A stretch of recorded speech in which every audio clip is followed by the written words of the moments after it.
Yo, guys, it's your boy Tofu. We're here with another podcast. Okay, for the record, Mathman200 is not here today. It's just gonna be me. It's gonna be Ryuk's Apples. Say hello. Hello, hello. My man Atro, Knifebird, whatever you know him as. Yes. Yes. Mathman is not here today.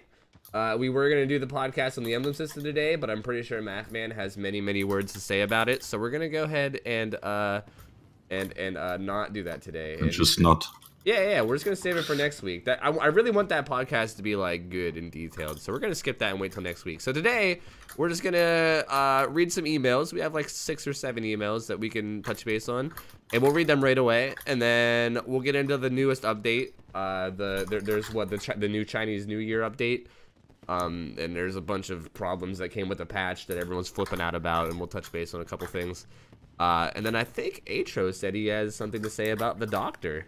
Also, your clickety-clackety keyboard's coming through the microphone.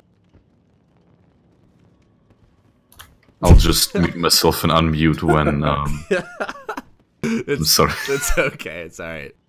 Alright, so anyway, let's just get right into the, right into the emails. Where'd we leave off? Right here. Okay.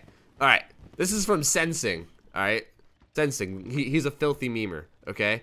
He says, so, BMPs have been nerfed to having to do skill checks to activate said BMP. Why not styptics and syringes? There are so many instances where I'm playing M1 killers, i.e. Trapper, Wraith, etc. Have a survivor in a dead zone, have a survivor in a dead zone, they stop, use a styptic / syringe, and I'm forced to hit them, and they run the pallet loops, costing me another gen or 2 just for what, an add-on? In my opinion, they should be like BMPs, having to do 2 to 4 skill checks for that insta-heal, so they don't get abused in chases and more and out of chase scenarios. Sincerely, Sensing 16. P.S. Tell Atro to give me a good meme. Atro, you know that you owe this man a meme.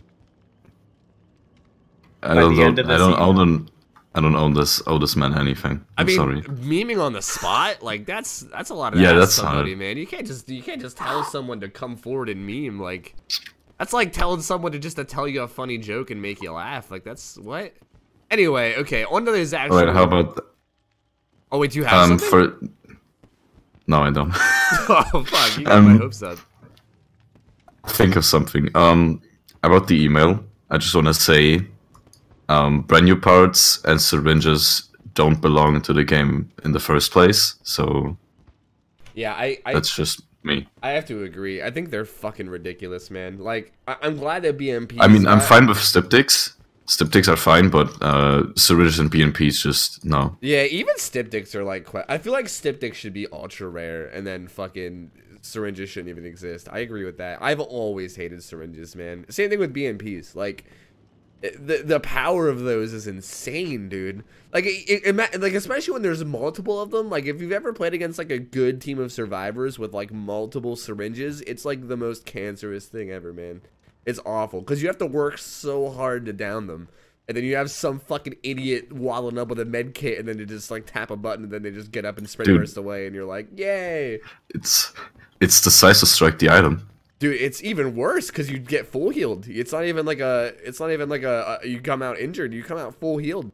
It's nuts. It's absolutely nutty. I mean, I agree. I mean, I guess having the skill check things would like balance. I feel like that would make it really bad if they gave it skill checks like a BNP. But I mean, I guess that's okay if it was bad. You know, I don't know. I do feel like they're insanely strong. Like they're kind of ridiculous, honestly. I think you could balance them out if you gave them a short animation, like 1.5 seconds. That could be cancelled by hitting them. Yeah, you know what I mean. Yeah, I agree. So like that way, like if you down a guy and then you get greedy and like start to chase somebody else, someone can hurry up and syringe them. But like you can't like. What I think is cancerous about it is that after you down someone while you're doing like your animation of wiping your weapon, they can literally syringe them while you're doing that animation, you know? Like if you gave it like what you said, like a 1.5 second animation, so that if you down someone and then pick them up right away, there's no chance of a syringe. I think that would make it more balanced and make it better. I mean, and it's also syringe, so you could have like the animation of them jamming the syringe into their neck. I don't know. Yeah, that would be an awesome animation. Like, come on, I agree. So I mean. Yeah, obviously the pressure from these two add-ons is completely imbalanced, because not only can you do it to yourself, but you can do it to your teammates, which, you know, it just takes away the entire pressure that you just got for getting a hit and or getting a down. Obviously, they're not gonna. I don't know why they don't, but they have the ability to take add-ons out of the game. We've seen it before. They've done add-on reworks. I would love to see those add-ons removed.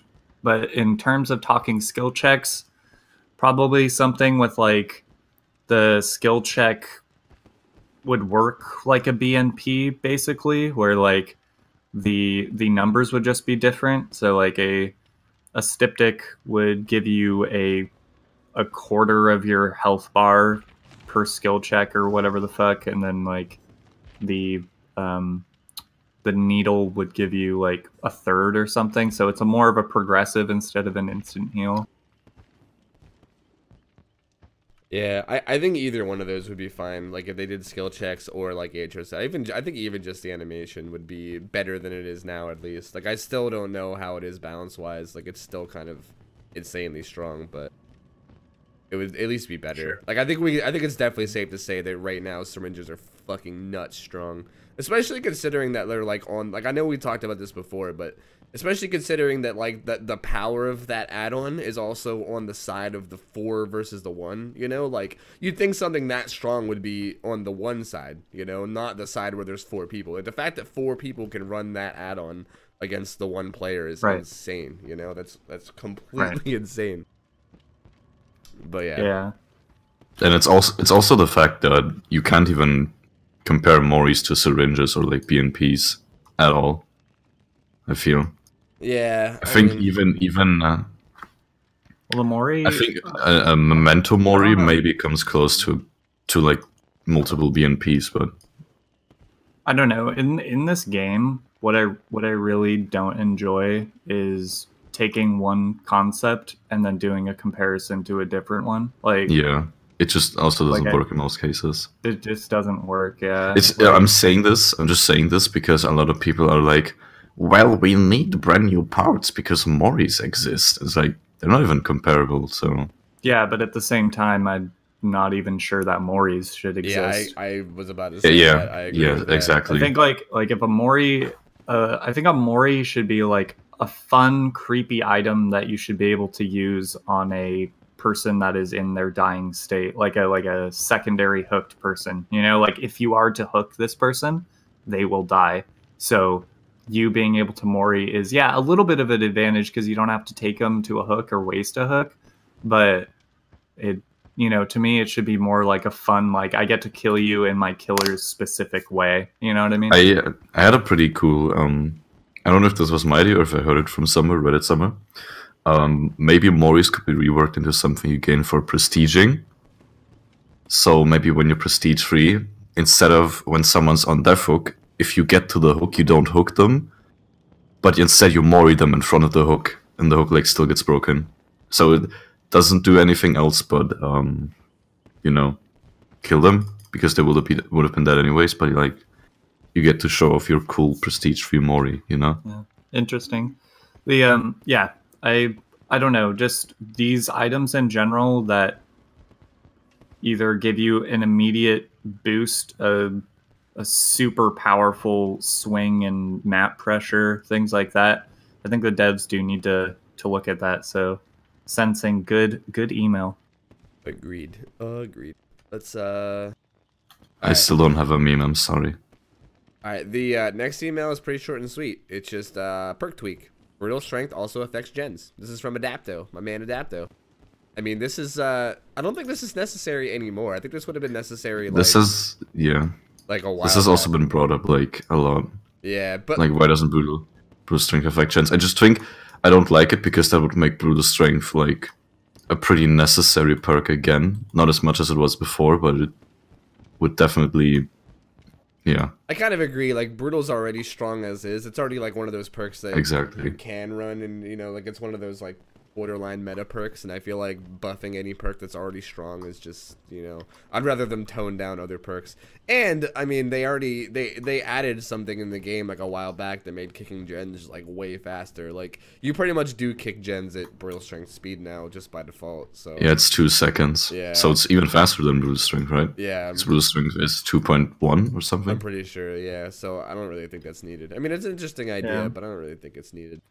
Usum in chat brings up a good point, saying brutal plus overcharge Monka S on hostage builds. Yeah, nobody likes 3-gen hostage builds. So exactly. I mean, I think that's a whole separate issue though. I think that's like a overcharge unnerving presence issue rather than a. But I do agree. Like in the current state, it would be a bad thing to do. Yeah. I just don't imagine a lot of people running. Tofu. Oh, go ahead. What? I think you should be, because your chat's complaining. You should turn me down a little. Oh, are you loud? I think. All right. I mean, the people are complaining that I'm a little loud. Okay, I got it. I would just say that the concept behind making brutal strength faster for gens doesn't really follow the play style that I think you run brutal strength for. Personally, I think you run brutal strength to be chase pressure, to break down pallets quicker and just continue the chase. Whereas I would bet good money that if people did receive that buff, brutal strength would be used in a lot more 3-gen strats. So personally, I just would like to keep brutal strength where it is. Yeah, I agree. I agree completely. All right. Anyway, let's keep moving on because we have many more. Okay, this next one's from Colton Allen. He sent it in like 3 emails, so let me try to like get this shit. Okay, he said there's already perks in the game related to this, like No Mither and Iron Will. Iron Will making it silent whenever you're already. Wow, he said whenever you're injured, you're injured. I think he typed that twice. Then No Mither where you're injured, but silent whenever you move around and don't bleed. My perk idea is not the bleeding part of No Mither. Wait, no, sorry. My perk idea is the not bleeding part of No Mither. So if you're running, crouching, walking, you don't bleed when using it. I know it could potentially kill No Mither because of all the people have to do is use Iron Will and this perk, and then you gain the health state. But if someone really wants to use 2 perks instead of 1 perk, I believe that's worth the extra health state. I'm honestly surprised this isn't a perk because Bloodhound makes you bleed more as a killer perk. No Mither removes bleeding and grunting all the time, but makes you more injured. Iron Will removes grunting, level 3 at least, when moving. And no bleeding has been curved around since the release of this game. If the devs don't want to hear this, I would think this is going to be a perk eventually, but decided to bring it up in case it doesn't. So yeah, my idea is a perk where you don't bleed when injured. I mean, this is an idea I've heard a lot. Basically just a perk where you just stop bleeding. I feel like this is just another perk idea, which is I want this perk just for the sake of having a perk that does this. You know what I mean? Yeah, I mean, I like the idea. I think completely removing the bleeding would be bad. I think just shortening it, like you know how there's Predator and then there's Lightweight. I think there should be Bloodhound and then there should be this perk. Like it shouldn't completely remove it, but you know maybe shorten it by 3 seconds. You know, like right. You're right. You have like Predator and Lightweight, and maybe we could have Bloodhound and I don't know, thick blooded or something. Yeah, I mean, it kind of sucks because like I know tracking right now is rough because scratch marks are already broken and a lot of killers rely on blood as is. So I'm sure a lot of people don't want to hear about a perk like this. But if you really did want a perk like this, like I think it is a cool idea, but I think that's the only way you could do it. I think if you removed bleeding altogether, that would be ridiculous, dude. Like that would be nutty. I don't think that's a good idea. Maybe like reduce the bleeding frequency, but the puddles are bigger and a little bit brighter, something like that. I mean, you don't even have to do that, I don't think. I think you could just lower the frequency a little. At the same time, though, I'm actually kind of against the idea because I want to see more genuine, unique ideas coming out instead of just, like, continually building on and recycling in-game mechanics and stuff. Like No Mither is a very versatile perk because it's got about 3 things going for it, right? The injured state consistently, no bleeding, and no grunting, which is pretty interesting because it keeps you locked in that health state. But the other 2 parts are kind of just like additional to make it seem kind of appealing. Like I kind of, I don't know. I just think a no bleeding perk would just be like kind of like meh. Yeah, I don't. Yeah. Yeah, it's like as you said, I kind of want to see more original perks too. Perks like, off the top of my head, territorial imperative. Just really feel like it's a perk that was just made so it exists. We don't have a perk that does something like this yet, so let's do it. Interesting, because I actually really like territorial imperative, like the. I mean, hey, concept that's of it. just an opinion, but Yeah. when I first saw territorial, territorial, I'm not gonna.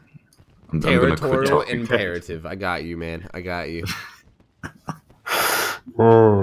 Yeah, I just felt like, okay, this is really boring.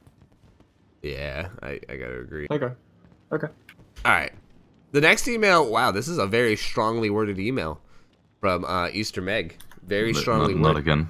The title is, "Hey, it's fucking Easter Meg here with the silly suggestion." Okay, so I had this epiphany during the podcast that I heard briefly. So if this has been suggested before, then forgive me. Okay, so the idea is make the third learned perk pretty much the toxic / meta perk of every survivor unteachable. This would be self-care, sprint burst, borrowed time, etc. This has 8 advantages that I can think of. This is under the current pip / rank system. I'm sure if this would apply well in the emblem system. That's interesting because I feel like some survivors have multiple, by the way. Like, I feel like Bill, like, okay, this isn't the email. This is just me talking. You know, I feel like Bill has like unbreakable and borrowed time. Like, I feel like Meg has adrenaline and, because technically adrenaline is Meg's, you know, last perk or whatever. But anyway, sorry, I'll just keep reading. Advantage 1. A survivor would have a uniqueness instead of being a reskin. For example, Lori and D-Strike, Claudette and Self-Care. The learned perks that are already tailored to the lore of the survivor, and the third perk is usually the meta perk everyone wants anyways. 2. This would encourage team comp development and related strats, like Claudette as healer, Dwight as support, Meg as distraction / juker. The preferred reliance on the meta perks would force someone to have certain survivors. 3. Increase sales of DLC. With perks like D-Strike locked on a DLC-only character, then sales of DLC would go up. More money for behavior is theoretically more money into game development and staffing. Number 4. Decrease toxic perk use. With the meta / toxic perks locked into a certain survivor, then you would hypothetically see less of them. But wait, you ask, couldn't a lobby just be 4 Lori Strodes? Why, yes, Ryux. She directed at you. That's amazing. Jesus I love this email. Why, yes, Ryux. Jesus, that's next level. That's 200 IQ. This is too meta, dude. I can't. Okay, sorry. But why, yes, Ryux. It could be. Since a killer gets the advantage of seeing a survivor comp beforehand, they could dodge a lobby. A survivor with friends of Lori's is going to get tired of being dodged and eventually change their comp or quit and go play CSGO or whatever toxic people go play. However, there would... Holy shit, I love this email. I know, this is an amazing email. I'm not going to lie. However, there would need to be a penalty in place for both survivor and killer in regards to dodging, because we can't have people dodging until they like what they see. Okay, 5. Encourage use of team perks. With a reliance on one survivor for the benefit of a certain perks, survivors will hypothetically need to be more altruistic or rather run bond, empathy, etc. Lesser taken perks could also be taken by survivors, since meta perks would be locked away to a certain survivor. 6. Incentive for cosmetics. When a person wants to be known for running a certain survivor type, they will want more things to dress them up in. As a player of League, bitches like them cosmetics. I mean, that's true. I can verify that as well. 7. Allows killers to be more appropriately act on lobby knowledge. Again, take Lori Strode. Will every Lori Strode take D-Strike? Yes, probably, with a small percentage of no. So if you have a lobby of Lori, Claudette, Dwight, and David, then the killer can likely assume they're going to be quite a bit of rescuing and healing and group work with one juker bitch, so you could run Nurse's Calling, make your choice, etc. to counterplay that build. Or, sorry, to counterplay that bill. What? There is no bill. I think she meant to say build. This isn't foolproof, but you could be, but could be a trusted method of strat to make for more engaging gameplay. Okay, number 8, encourages play styles. The different team comps would encourage different styles of play. Fairly simple concept there. I can hear it now, but Easter Meg, you don't need to do it for killers. Wait. But Easter Meg, don't you need to do it for killers too, so the survivors don't feel butthurt? No! Someone literally just said that in chat, by the way. Nice, nice. No! Killers are already inherently unique because of their M1 and M2 abilities, but they aren't reskins of each other. Implementing something like this in general could have the perks or part of the games modifiable. Wait.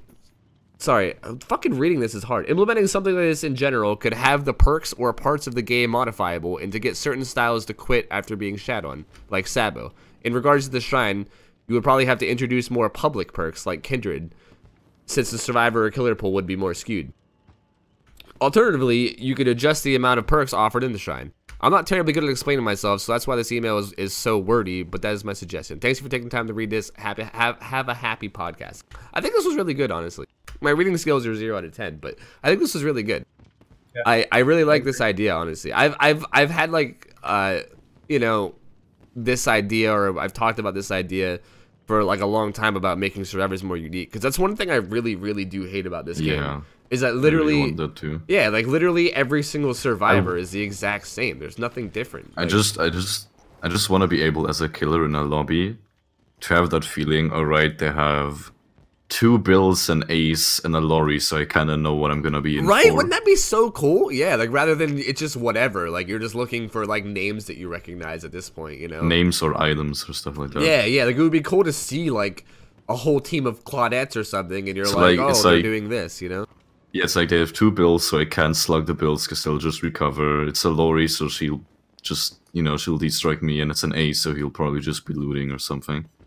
Yeah, like I think that would be so, like that's a uniqueness that this game never had that it really needs to have. Okay, well that's a uniqueness that this game had literally the first like 3 weeks it was out, when everybody didn't have all the teachables, and it was so much more fun back then because you actually did have like a representation. Like that's how it used to be. Like if anyone played this game in like the first few weeks after release, that's how it was. You would see a Meg and you'd be like, fucking sprint burst, and it used to have like the 20-second cooldown, you know, and you know what to expect, you know.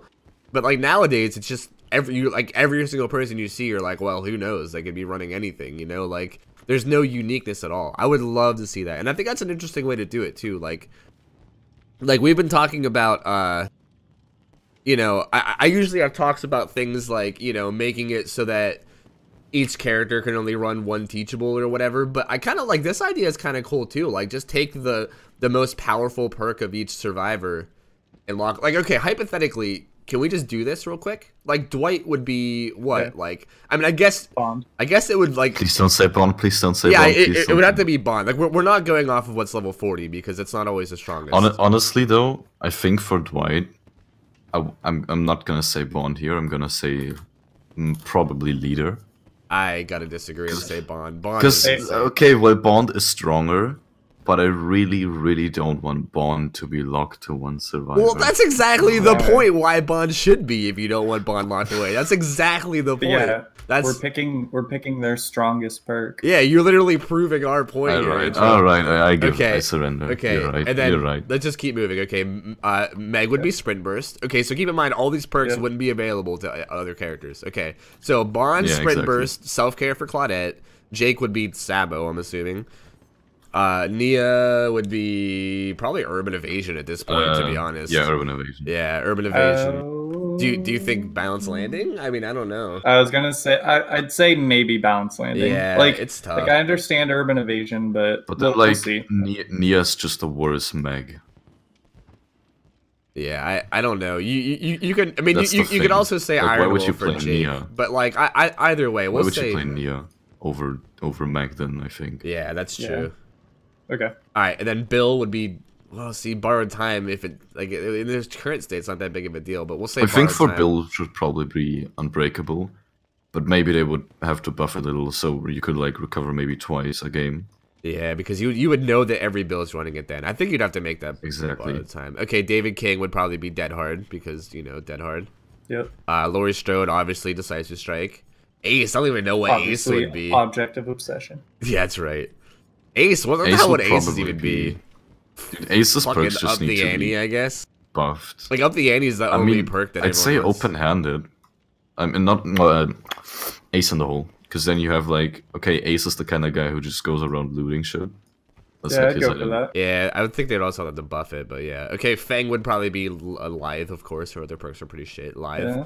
Yeah. Quentin but then would be... Fang would just be. But then Fang would just be a worse Meg. I mean, so like, why would you play Fang over Meg? No, because some people prefer Lithe over Sprint Burst. Like, right now. I'm one of those people. You also have to think about people don't play this game.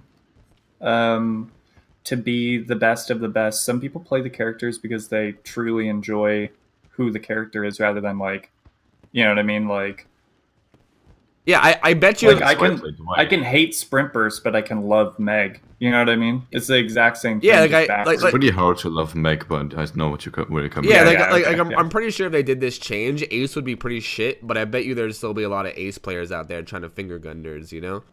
Like, right. Like, I don't think it's gonna change anything. Anyway, like Quentin Detective Tab's perks are both shit, so I don't think it's really important. Like, you could say like Stakeout and fucking Vigil, I guess. I mean, I think for Quinn, yeah, either Vigil, maybe buff it a little, but or Pharmacy, one of the two. But either way, sorry, I feel like we're taking a long time with these emails. I just want to say, like, just think about all those perks that we just named, though. Like that, of all those perks were locked and could only be used by those characters. So like, no more one character having Sprint Burst, Self Care, you know, Decisive Strike, and then I don't know any other random perk Bond. You know, like that would do something, man. That would be quite the fucking change, honestly. I really do like that idea.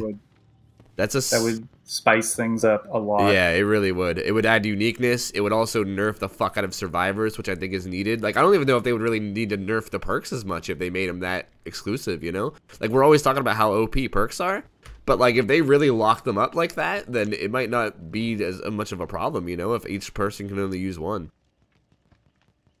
I don't know. I feel like I'd have to really sit there and think about what builds would come out after those were locked away and like think about how it would be. But I'm not going to do that right now because we have things to do. But I'm going to have to think about like what a 4 perk build would be for like a tryhard survivor after that. But anyway, awesome fucking email, Easter Egg. That was really cool. Very well worded too. Thank you for directing that fucking statement at Ryuk. That was amazing. All right, next one. Well, I was kind of hoping there was going to be one directed at me. Well, we had one earlier directed at you, asking you to meme. Oh yeah, that's Honestly, true. I'd love to go against a 4 Laurie Strode group. I feel like I would shit all over them if that was the way things were. Yeah, dude, and you could even put on like unnerving and fucking, you know, enduring and just be like, fuck your DS, you know. Yeah. Good luck. Yeah. I kind of want to experience those situations where you're in a lobby and you just see like 3 lorries, and as a survivor you dodge that lobby because you don't want to play with 3 decisive strike lorries who will not have self-care, who will not have sprint burst, you know, anything to help the team. Well, at that point, right, and sorry, this is like continuing the email, but I think this is the reason we're doing it, is if you do see a bunch of lorries, this is just like... Hey, you can also tell to switch. Yeah, like, hey, I'll go David King, you know? Oh yeah, I just mean like, in general, like, they're not covering, they're like, no, we want to play this lorry because I want the size strike, and you're like, sure. All right, I don't want to play with these people, and you just... Sure, okay. Yeah, I could see it. I feel like they would, since you guys just said that, I feel like they'd also have to do something for like the last second switchers too. You know, people would like come in with like 4 fucking Dwights and then last second switch to like fucking switch to Laurie. I feel like you'd have to have like a, like at 10 seconds it locks in your character as survivor but not killer or something. I don't know. I think like at the last 10 seconds maybe lock in the character but not the items and perks. Oh yeah, that would be a good idea. I agree. Or maybe make it like so when you click on play as survivor in the main menu, you have to pick the character, and then once you join the lobby, your character is locked, but not your perks. That would be cool too, yeah. That's like similar to MOBA games, I think, because in MOBA games you... No, wait, no, I'm stupid. Never mind that. Scratch that. Alright, let's just move on. We have many more emails, and we're already like way too long. This is not going to be an hour podcast, probably. Okay, this one's from Harmonia. It says, Sabotage, Kill Your Friends editions, and other ideas. Alright. I miss old Sabotage. It was something else. Really? Really? That's the first statement? Alright, I miss old Sabotage. It was something everyone else... That's how you're going to open your email? Yeah, right? My head. It was something else for the survivors to do, and I tended to have fun on both sides during Sabo games. I get why it was nerfed, but it was full-on murdered. And from there, I started seeing my enjoyment in the game plummet. Survivors currently need more stuff to do than gens. Okay, I'm starting to see this. And I have an interesting idea to make Sabotage a new thing that's viable again and not busted. Survivors with Saboteur or Toolbox can sabotage a hook, and the hooks do not automatically regenerate. Instead, the killer can perform an action on a broken hook to begin the hook regeneration process, which could last 2 minutes or something, maybe 1 minute 30 seconds. I don't know. Hangman's trick could be viable. it would be the perk that makes hooks automatically regenerate, in addition to the other stuff it does. I don't play DBD that often anymore. I don't know if this would bring more balance to the game, but in my head, it seems like this kind of change would be incredible for the game. Survivors could have more to do than generators and totems, potentially making the matches last longer. And if the killer notices it's a Sabo game, they're not screwed like before the Sabo nerf, as they can perform a short action to begin hook regen. And survivors are taking time away from doing gens. As well, there should be a minimum amount of hooks on the maps, on the maps, maybe. Like, if all hooks are gone or fewer generate automatically, perhaps 3 or something. I'm just throwing out random numbers here to go with the idea. Did you have something to say? There's still a lot of email here, but... Oh, yeah, I just wanted to say what I really dislike about this, and just like in general. I know people want service to have more objectives and more things to do, but stop also forcing killers to have more things to do. I think killers already have way too many things to take care of. Yeah, I kind of in a game. I sort of agree with you there. Like, I do like this idea does have the whole like you Sabo, but then the killer the killer doesn't get totally fucked because then you can just regen hooks, you know. And I think the whole idea behind this though is that like the time investment for the survivor would be like a 10-second Sabo, whereas a killer you would probably just push a button as you run past the hook, you know. Like I do. But then again, you also have to like walk over to those hooks and, you know. Yeah, like I kind of agree with what you mean though, because like it's already hard to like be time efficient as killer, and adding like another thing that you'd have to do would be rough. Anyway, let me just keep reading this. Multiple killers in public matches should absolutely never happen, which I agree with. But kill your friends where no one gets points anyways, why not? Variables in the game could also be editable, like movement speed. Could have 2 killers and kill your friends against 4 survivors, but the killers are slightly slower than survivor running speed. The killers would need to travel together, so the idea of 2 killers being in completely different places causing pressure on a map meant for one killer shouldn't happen. And in chases, they need to communicate and work together to actually catch a survivor, cut them off and route them, prevent pallet looping, or just leave killer speed as is. These kinds of variables can be changeable to the will of the group. Other variables could be editable as well, like the killer can one shot, or it takes more than 2 shots. But the killer's options but the killer's much faster or something. Bring back insta blinds of the group ones, increase flashlight's range, increase so basically this is like this whole paragraph is basically just kill your friends like a sandbox mode. Mutators. Like add mutators to KWF. Yeah.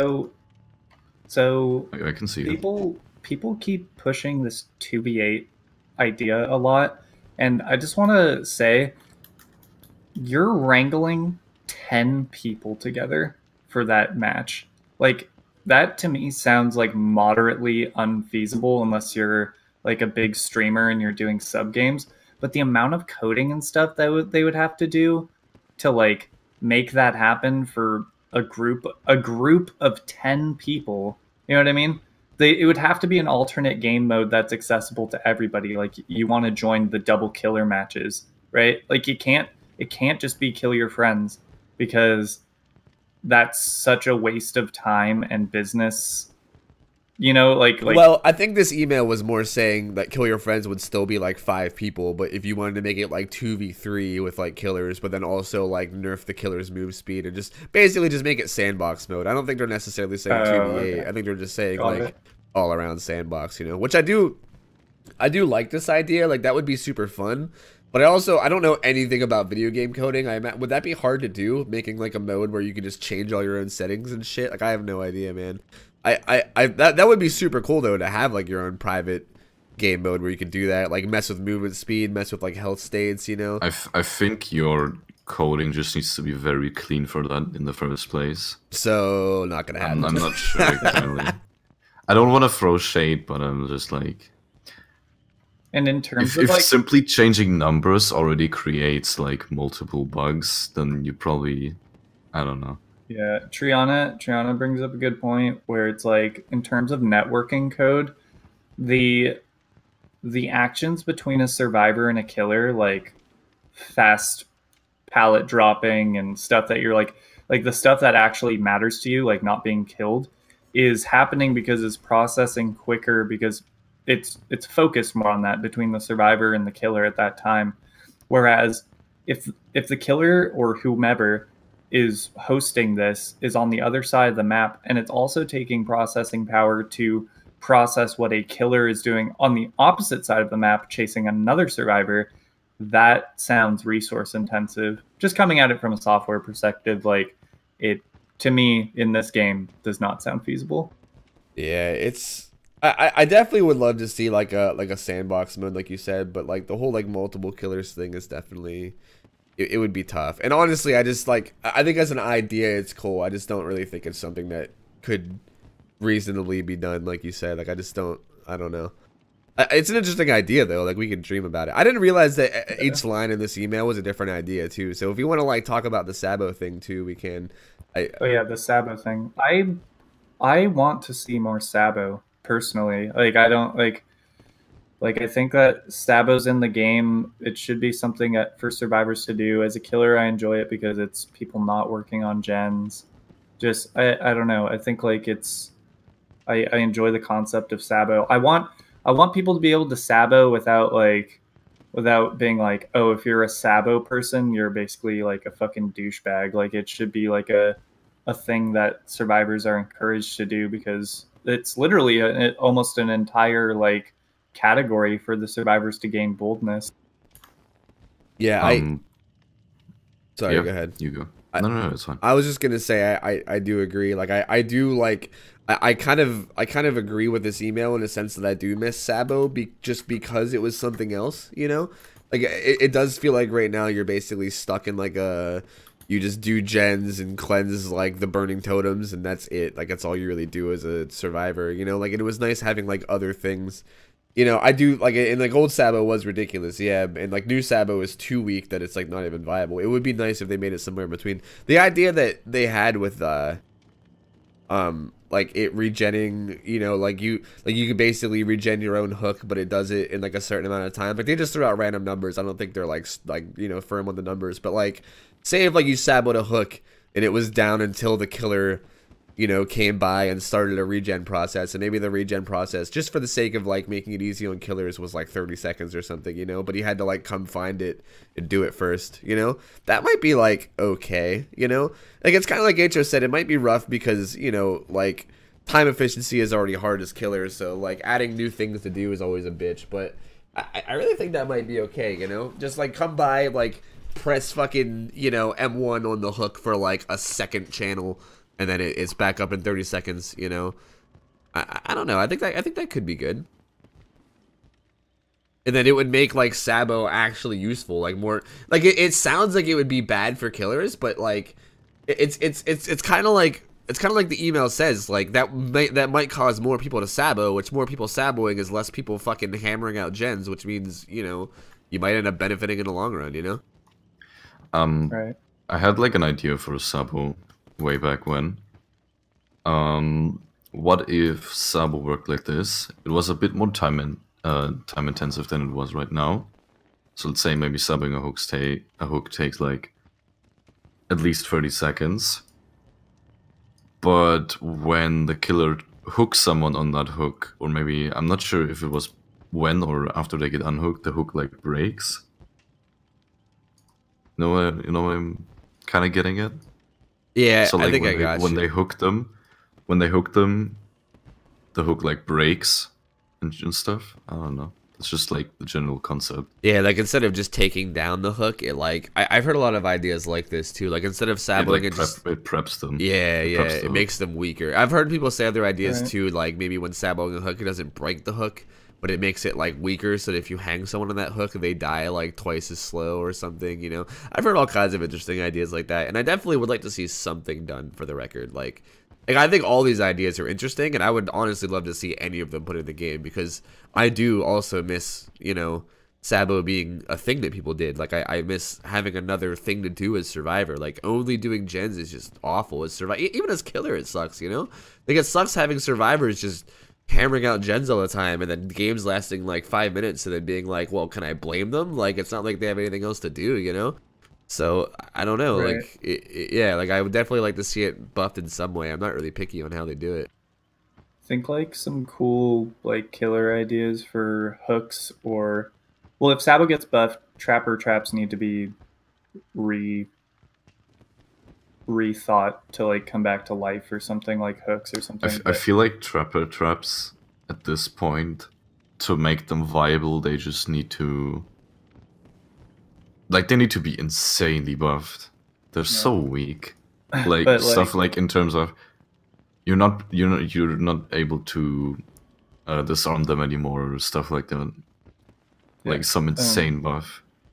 Well, like the hooks, right? So like I was thinking of some like concepts of like aura reading if you're near hooks or something, or like monstrous shrine progression on non-basement hooks. Just like perks you can run that would make an incentive for people to actually sabotage. Like, you know, if you know you're going to get hooked and the progression is like 2 times as fast, it's like, fuck that, you know, like I got to get rid of these hooks. Yeah, I mean, I think that, yeah, traps would definitely need a buff, but I think we pretty much covered it. I mean, Alright, but yeah, let's like move on. There's to the more next stuff. email, yeah, well, there's more stuff on this email, dude. Like, there's a lot more stuff. Yeah, like we got a lot of stuff. We ramble way too much, man. I'm telling you. Anyway, level 3 DejaVu. You can see all generators at all times, just like the killer can. It would be similar to Bond, where it only gives you information. This is especially helpful when there's 3 gens left. You know where to go, and you have an idea of what the plan of the killer is to patrol the last 3.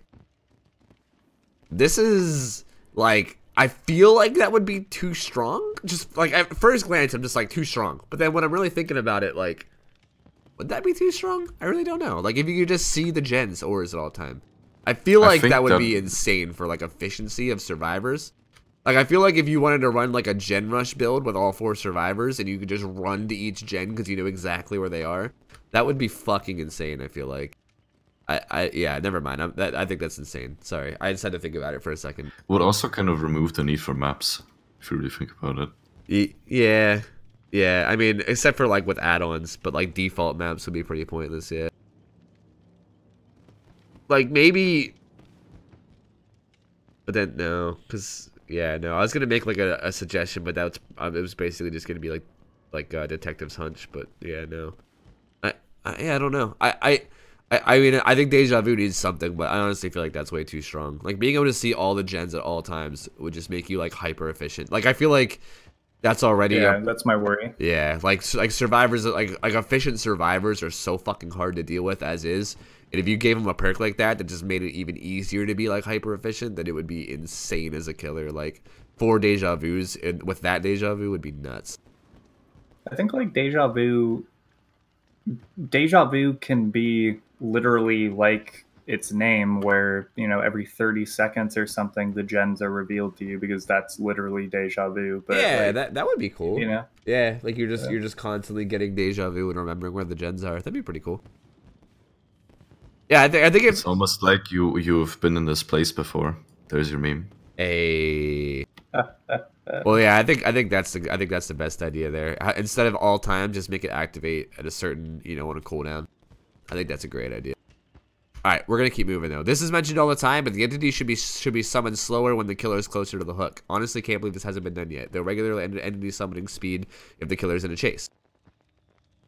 So basically, if the killer's close to the hook, they die slower. If they're in a chase, then it's regular.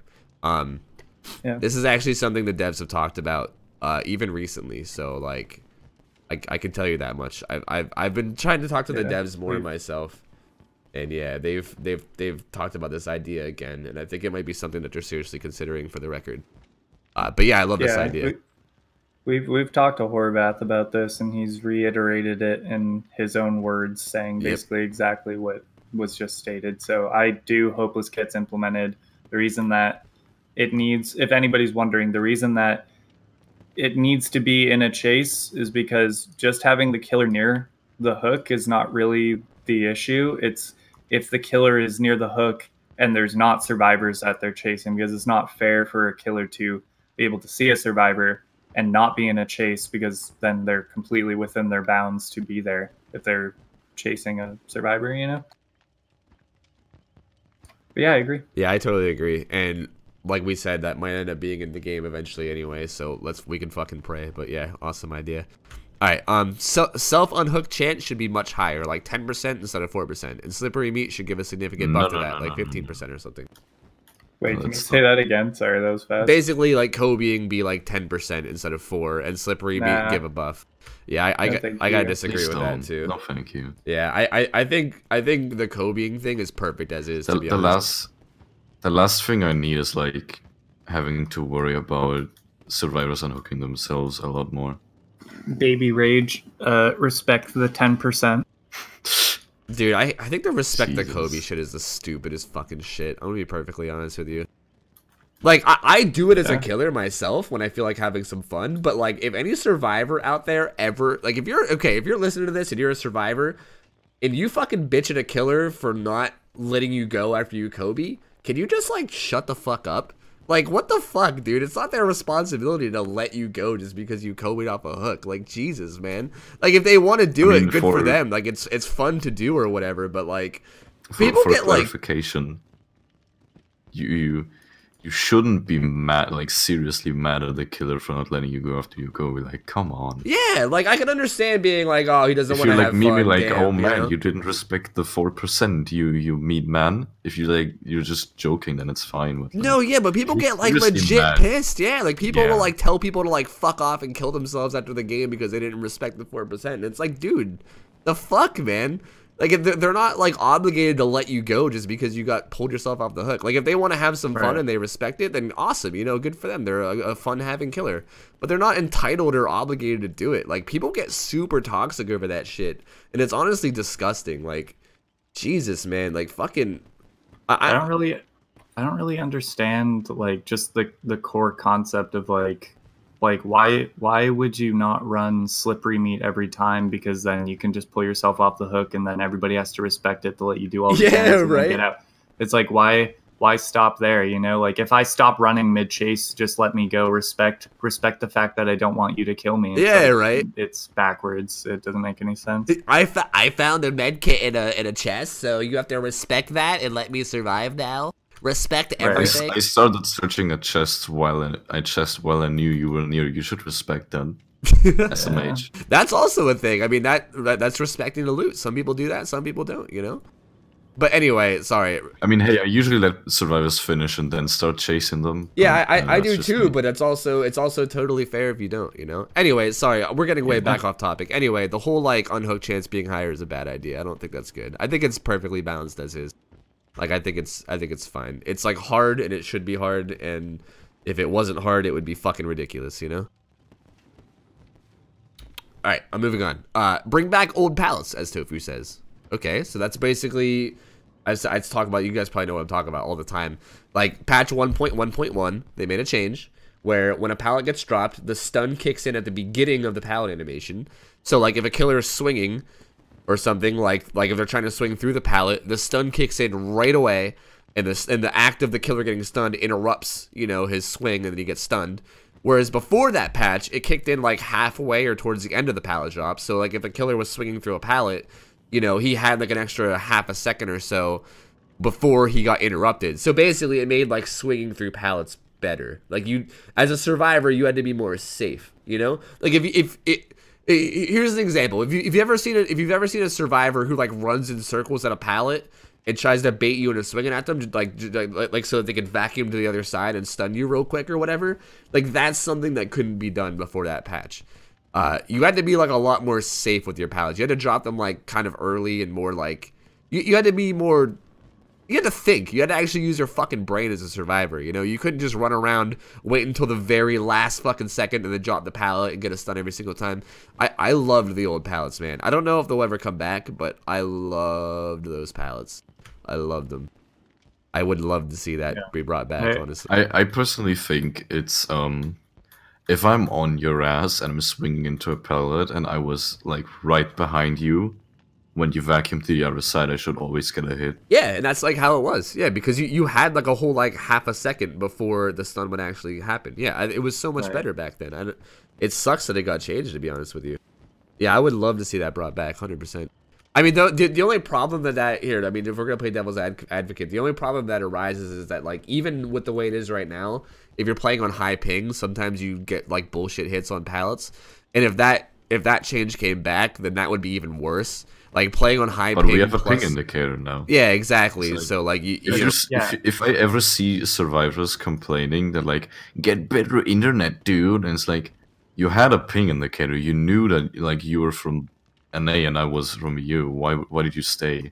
yeah, exactly. I would pull that more towards the inherent problem being the latency rather than the pallet itself. I completely agree that if the if the killer is on you and commits to a swing through a pallet and you drop the pallet too late, then really all you're gonna be gaining from that is 1,000 points on the stun, because you will stun the killer, you will stun it, but the swing should take priority, in my opinion, over the pallet drop.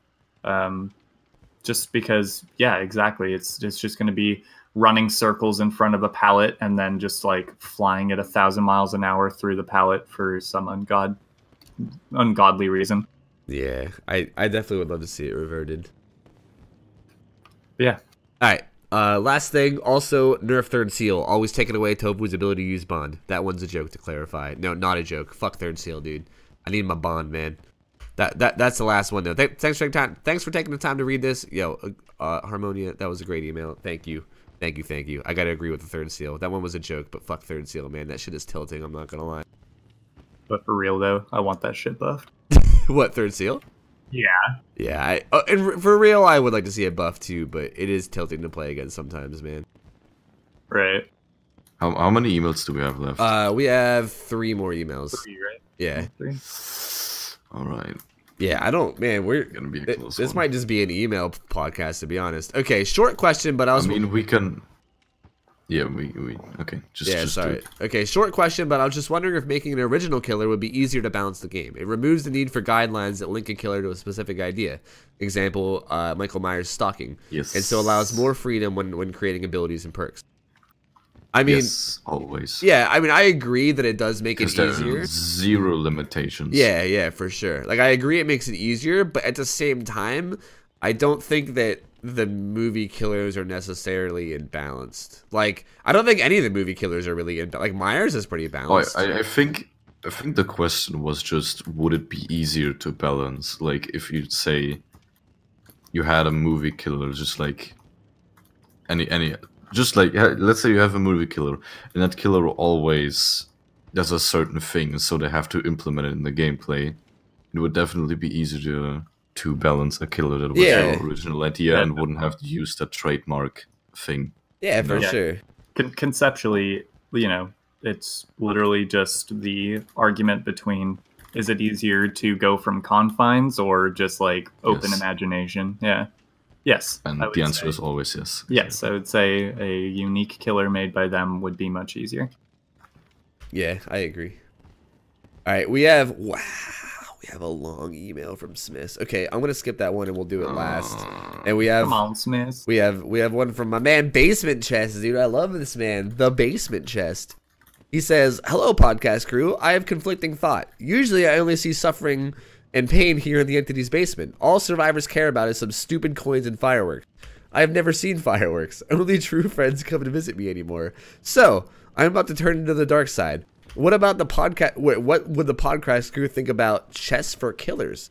Maybe a chest for 1 slowdown trap for every killer? A banana peel or something that will make all non-basement visitors stumble and fall? Thanks for sharing my thoughts for the better loot chest, and keep up the great work towards better Dead by Daylight. Yours sincerely, Basement Chest." And also, he's selling out his own Twitter at basement_chest. No. If anyone takes a selfie, tweet it at me. He's lonely.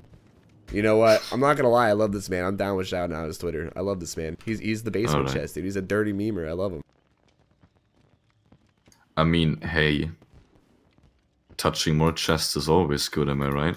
I don't know of a killer chest though. Like, I mean, it's a neat idea.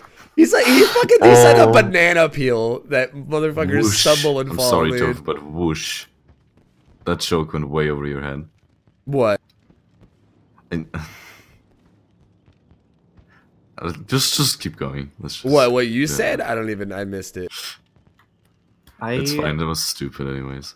I think it's an interesting concept. I don't know if it needs to be a chest or anything, but that concept right there could literally be kind of like the answer to adding more objectives, you know, like something that the killer wants to be able to do. But at the same time, the killer's main objective is to kill the survivors. Like that should be, you know, the main point. I don't know if the killer needs any other extra objective to go do rather than kill survivors. I think it would be cool if you have like, because you can do a lot more with the killers and the relationship with the entities. So maybe you have like every now and then, or like after a certain point, like let's say if the game lasts more than 10 minutes, like somewhere on the map there's like a little entity thingy that spawns and the killer can interact with it and they get like a little bonus.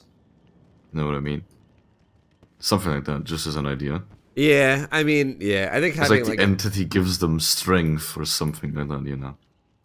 Yeah, it'd be kind of neat. They touch a little portal and they get like a heroin needle. Something like an entity shrine or something that they can go to and it like lights something. up. Yeah, it gives them like a buff or something. Yeah, that'd be super cool. Like in the basement, it always spawns in the basement.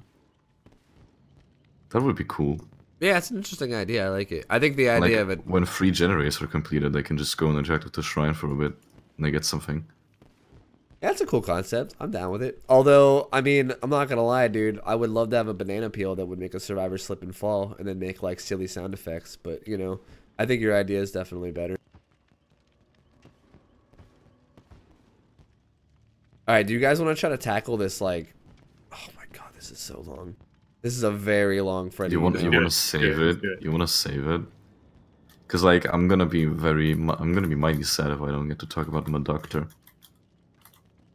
No doctor. Yeah, we can save it if you want to talk about doctor or whatever, because we're already like pushing. I mean, it's probably not going to be long. It's just stuff I've been thinking, and I have thoughts. All right, all right. Hit us with it. Hit us with your doctor thoughts. Man. All right. All right. So the doctor, you know, the doctor's like kind of I think he's kind of a problem child of DVD.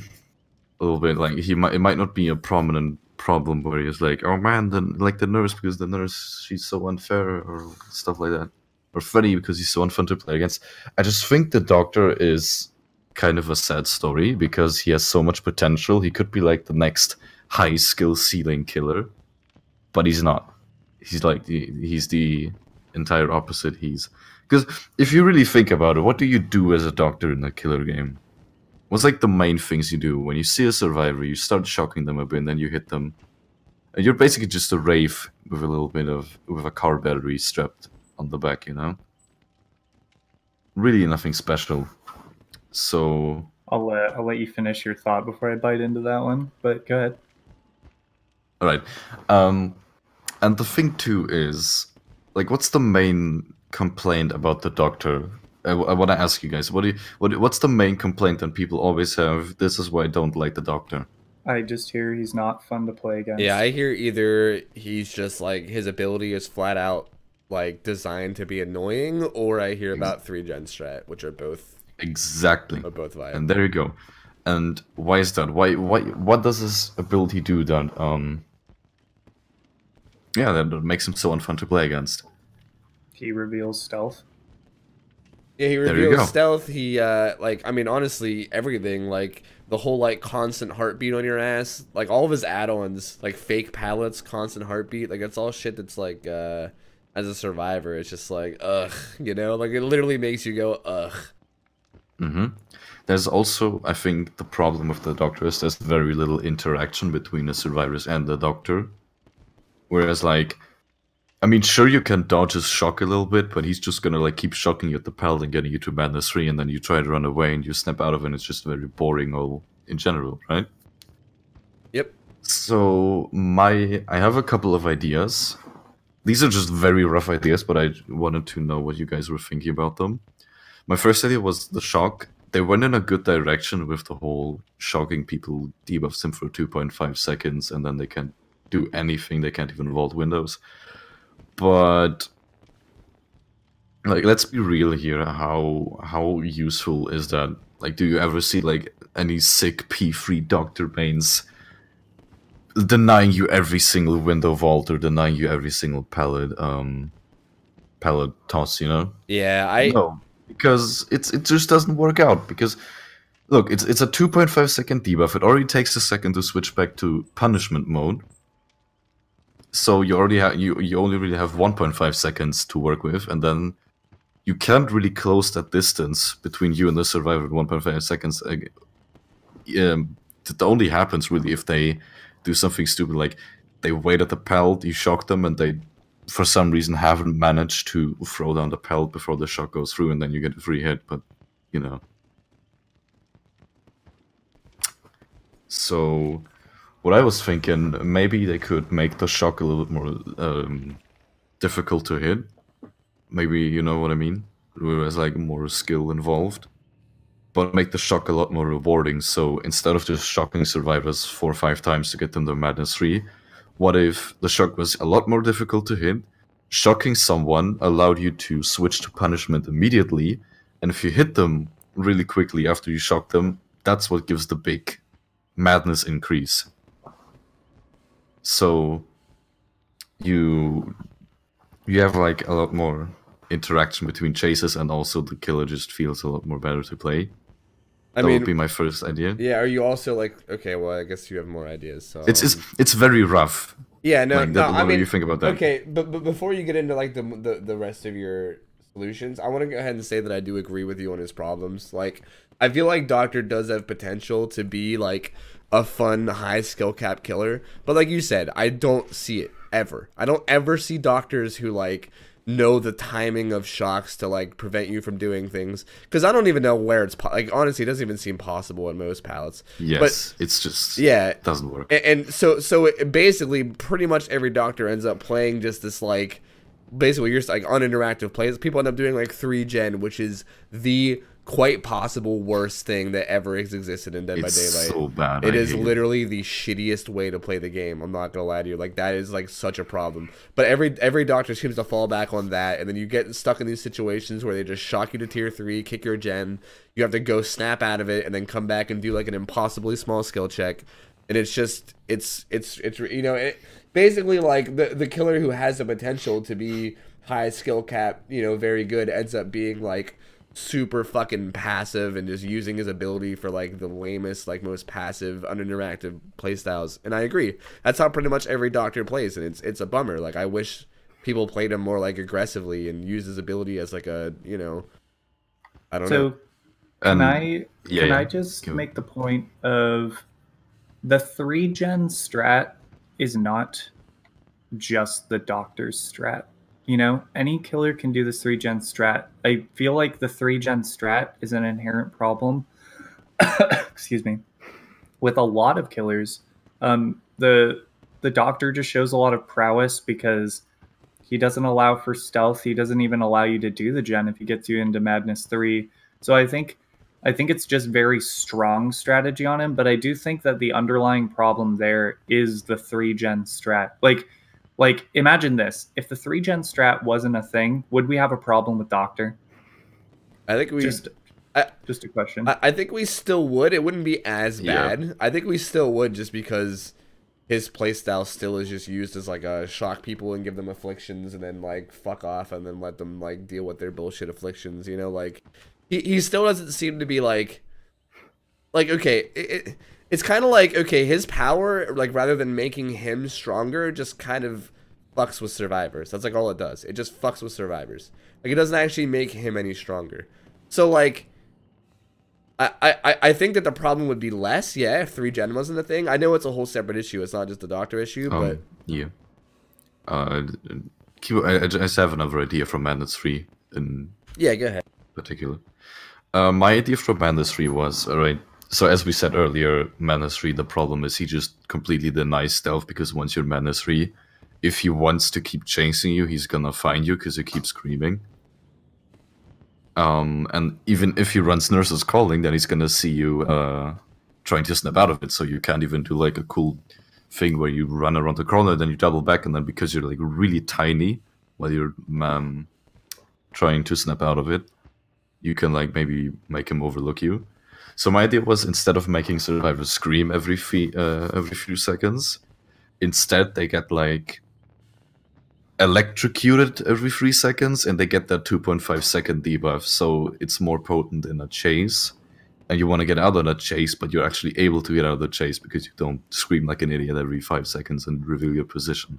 But will you be able to get out of the chase because of the 3-second debuff?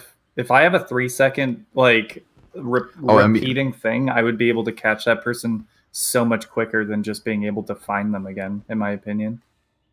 I mean, yeah, that's the point though.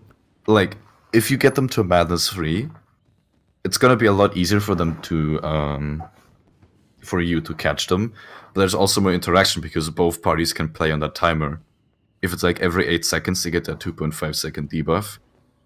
If you, yeah, I don't know what to say. It's like there's more interaction. I don't want a survivor to think that when they're in Madness 3, that the chase that they're about to have is going to end up with them on a hook no matter what. You know what I mean? But that's not the point I'm trying to make. Okay, wait, let me hear it again then. It's okay. When you're in Madness 3, like let's say every 8 seconds you get that 2.5-second debuff without screaming, without revealing your position, that you get when the doctor shocks you right now. So the doctor, it removes the need for the doctor to keep switching between punishment and treatment mode. That does happen. You do randomly scream. You already randomly scream when you're in an afflicted state, and I've had that happen multiple times where I'll be running towards a window to a scream, and then I won't be able to hop the window. And I know. Shock me. I know. But wait, so it's like, come again? Is that a change though? That I'm so confused. It's like, I mean, I think if they replace the scream with something that made it more potent in chases, that's just my take on it.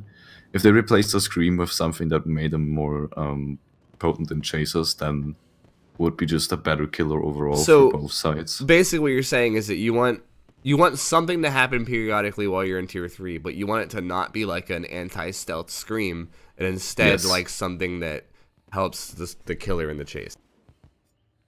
Yeah, something like that. And how does the survivor get notified that they're not able to throw a pallet or jump a window or whatever?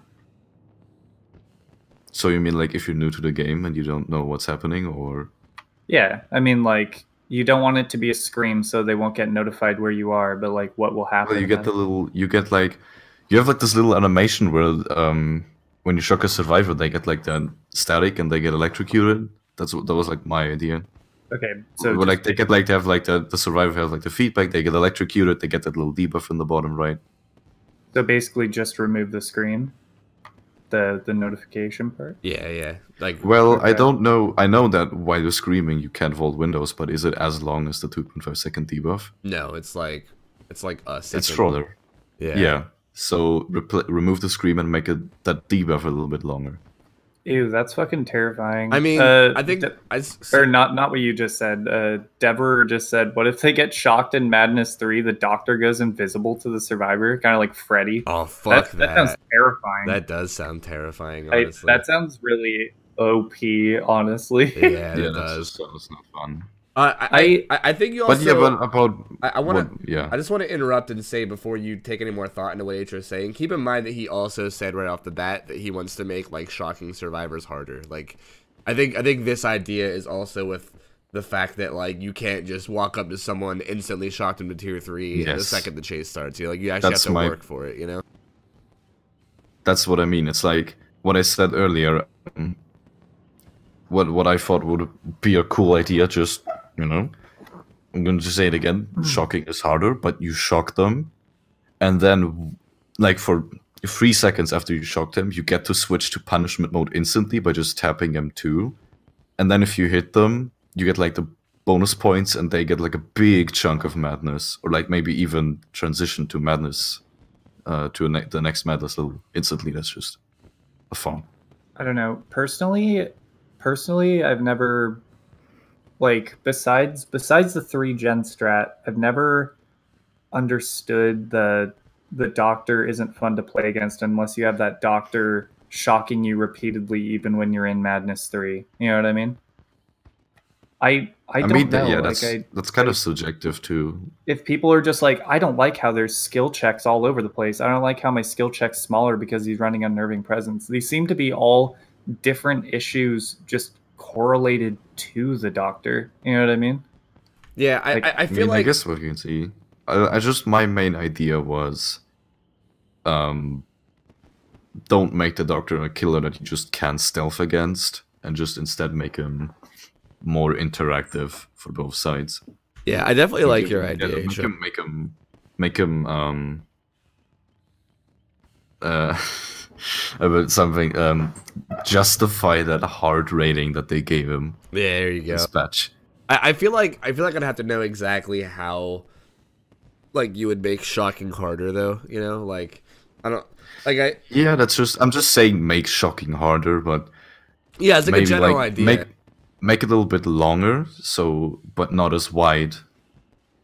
Something like that, you know. It's maybe completely recode the ability to shock. I don't know. Yeah, I definitely love the idea as a whole, though. Like, how would it be executed is, you know, up in arms. But I definitely think it would, you know, up in the air. Sorry, I definitely think it's a cool idea though, for sure.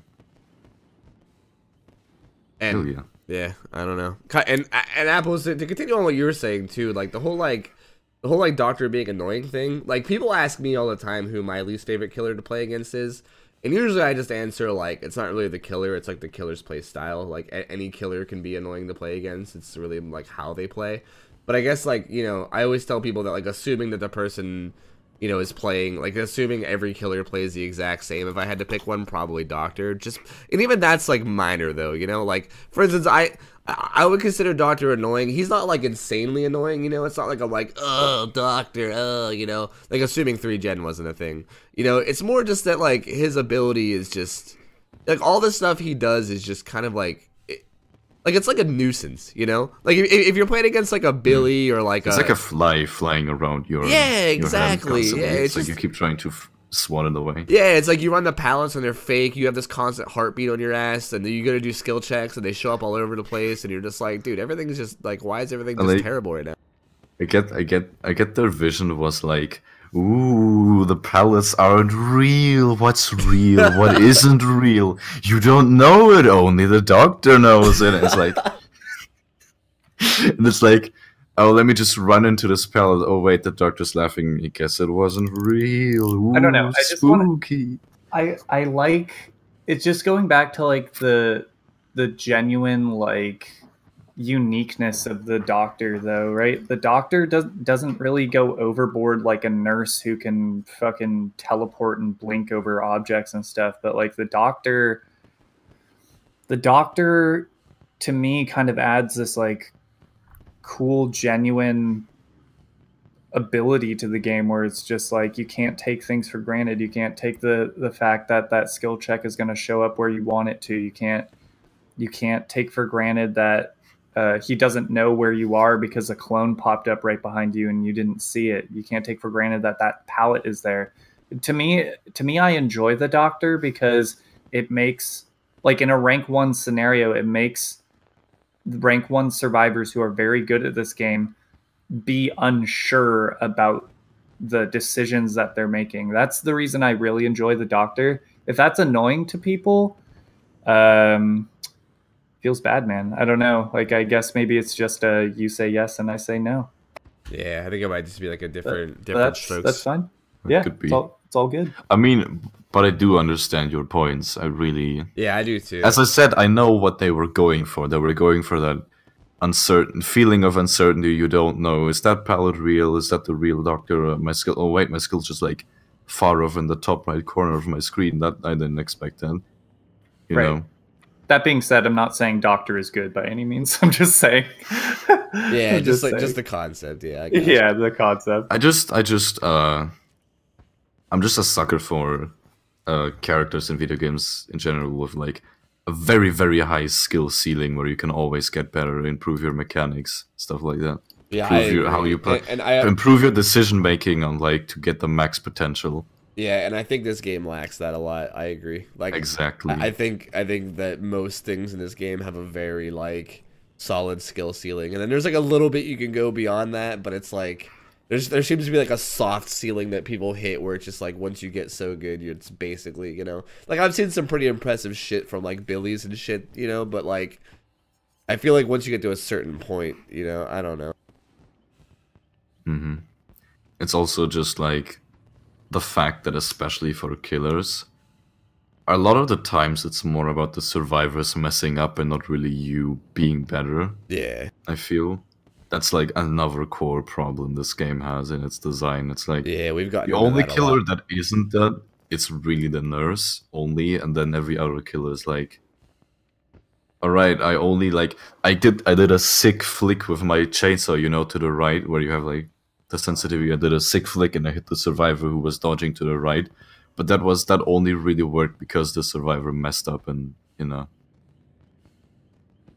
shrug. Well, is there anything else you guys want to touch up on? I mean, I think we should probably end the podcast soon. Yeah, no, that's all I really have to say about Doctor. Yeah, I'm good.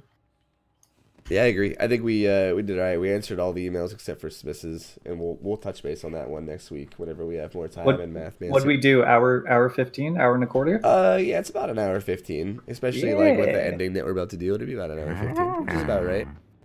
So we'll touch base on emblems next week because I want Mathman to be there for that. I think he had a lot to say. As far as going out, you know, we read emails today. If you guys would like to email us and have us read your email and discuss it, send it to daylightcastpodcast@gmail.com. The link will be below the video.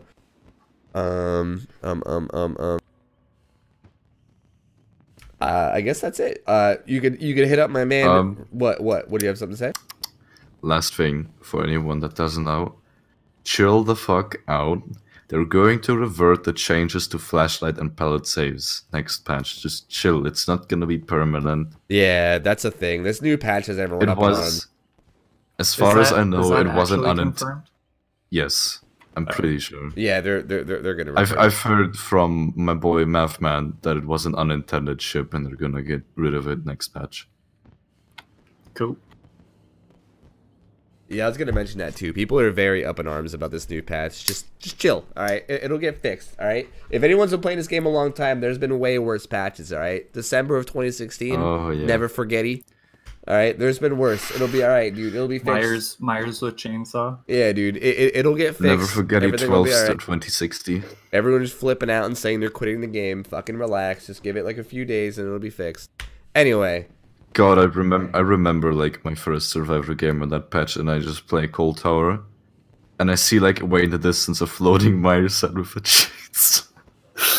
Oh god, I see a floating Myers set with a chainsaw, and I just want to I'm done with the world. Cool. I've seen it all. Okay. We gotta end this. I'm getting out of here. Yeah, let's get out of here. If you guys want my man Reeks Apples, who is in this podcast, Reeks, hello. Hello. This man streams.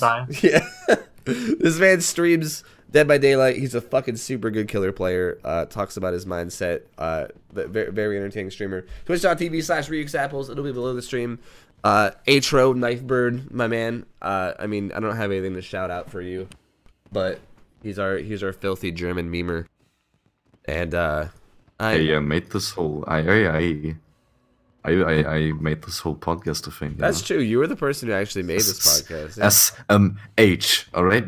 I wrote up all the people. Yeah, but I asked them, all right? I still don't have anything to like shout you out on though. I can't be like, go hit up my man Atro on go hit up Atro on Snapchat. You could hit him up on the Snapchat.